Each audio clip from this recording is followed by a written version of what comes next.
Hello, today I'm going to do a review of a product called the Boye Spool Winder, and what this is it takes your messy yarn and you can put it easily into a nice spool that's very easy to use. I use this all the time because I get yarn in bulk, so a lot of times I get what's called mill-ins, which a lot of times it comes the spools don't weigh, the skeins don't weigh the right amount, or there's something wrong with them. So I use this a lot. You can see this is dust just from where the yarn, this is like little pieces of yarn all over it. Okay, so what you do with this is, of course, you plug it in. It is electric. It has, this is on paper, so it's not, it does have a suction cup, which actually works very well, so you can suction it to a hard surface. I just have white under it right now, so it's easier to see everything. So, and this is your tensioner, just like you have on a sewing machine. You put the yarn through this end piece, and then right here you'll see there's slits. Put the yarn through both of the slits and twist it just up under. That secures it. And then from there you take the yarn and you wrap it, just weave it in and out of those, and then for final measure it hooks here. Okay, now this is going to be a very annoying sound, but mute it if you need to. Just get through this so you can hear, so you can see how this works, because I absolutely love it. Okay, I've got it turned down very low. You can see it's just moving back and forth, putting the yarn on there. The only times I've ever had any trouble with this product, let me move this down here because I've got, is if I'm using like eyelash yarn. Sometimes the fuzzy part of the eyelash yarn will get kind of stuck in there, but it's still well worth using. And I'm going to turn the volume up. It's going to get a little louder. As you can see it, you can hear it's kind of, sounds a little stressed at this point, so I'm going to turn it down again. And if it is going very fast and it snags on something, it'll give a horrible noise. But you know, I have used this thing, I've had it for probably a year and a half, and I have used it on hundreds of spools. Like I said, I like to buy what is called mill-ins, which I'm lucky enough to have a local craft store that carries mill-ins.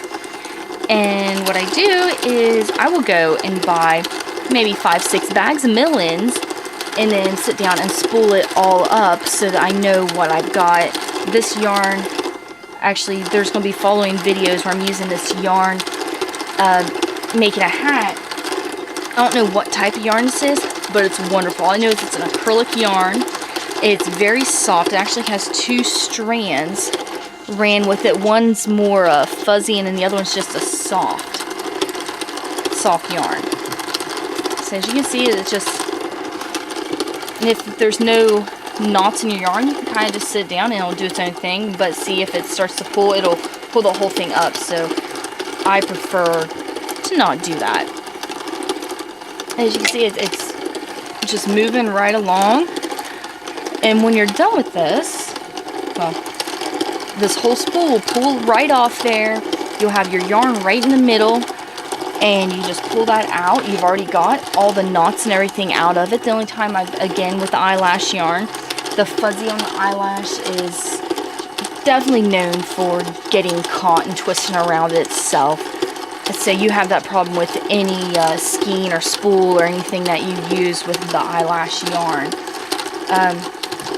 One thing I do like about this is sometimes I find I will buy a skein of yarn and it is wound so tightly that it's actually kind of hard to get that yarn out of the middle and get it really going good.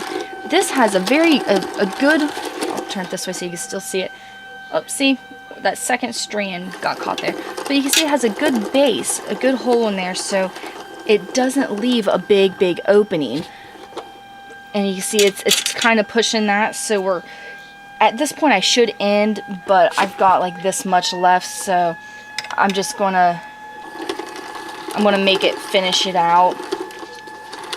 You know, here it's kind of stressing it out. It's not liking what I'm doing right now. But it's so close to the end, I'm gonna make it do the whole spool. But you can get good-sized spools. If you didn't notice that spool when I showed it to you, it was an oversized spool. It was a pretty big size. Okay, then when you're done, you just turn that off.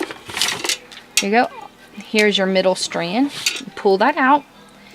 It sits perfectly flat. I have a yarn tote that these fit in perfect. My yarn tote will actually hold 9 spools when I do them like this, or 6 regular, like your Red Heart, your Caron, your normal skeins, the big ones. It'll hold about 6 of those, or if I spool them like this, it'll hold 9 of them. So the price point on these, I believe it was $65. You know, craft place to craft place, it will vary, but this is the best product that Boye has ever came out with. Some of you may know, Boye does have a loom set that I always try to give a very positive review on loom sets. It is a good theory, the way they have it made up, but the material that the Boye loom set, they have a circle loom set and they do have a round loom set. This obviously isn't it, but they have the long one and then they have the round ones. I think probably every Walmart in the nation sells them. And I honestly, I detest that loom set.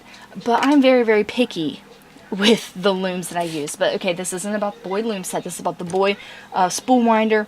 Absolutely love this. 2 thumbs, 5 stars. Wonderful product. I have used this. It's very simple. My daughter can help me with it. You know, it's just one of those things I can sit and watch a TV show and spool up all my extra yarn that I just went and bought. And so yes, 5 stars, absolutely love it. If you have one, please leave me a review of what you thought of yours. Thank you.